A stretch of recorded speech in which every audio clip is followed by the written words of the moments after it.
Évangile de Yohanan, Jean en français. Chapitre 2.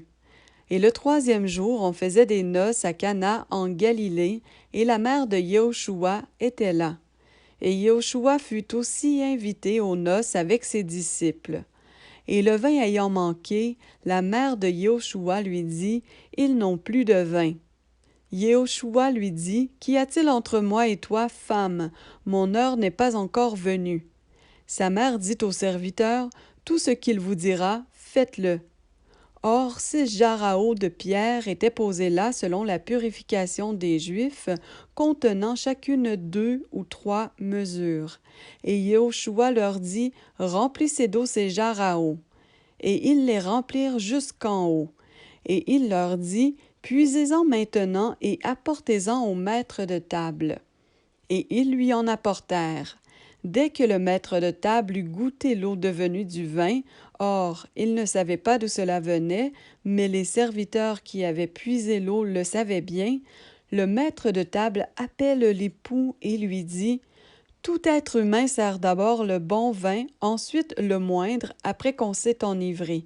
Toi, tu as gardé le bon vin jusqu'à maintenant. » Yéhoshua fit ce premier de ces signes à Cana de Galilée. Il manifesta sa gloire et ses disciples crurent en lui.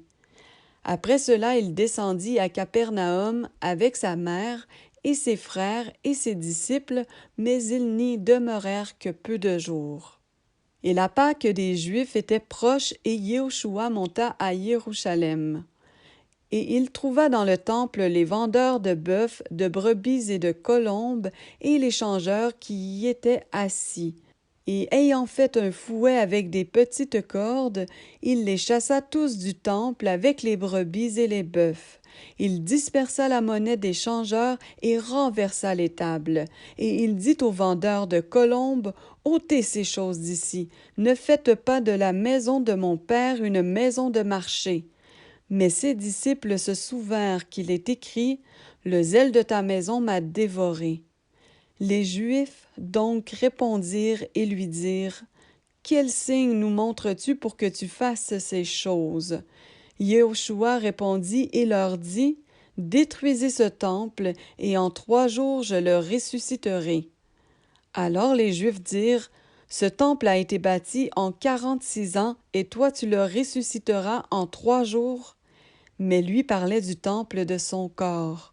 Quand donc il fut ressuscité d'entre les morts, ses disciples se souvinrent qu'il leur avait dit cela, et ils crurent l'Écriture et la parole que Yéhoshua avait dite.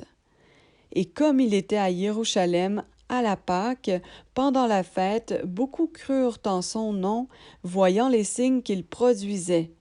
Mais Yéhoshua, lui, ne croyait pas en eux, parce qu'il les connaissait tous et parce qu'il n'avait pas besoin qu'on lui rende témoignage au sujet de l'être humain, car il savait lui-même ce qui était dans l'être humain.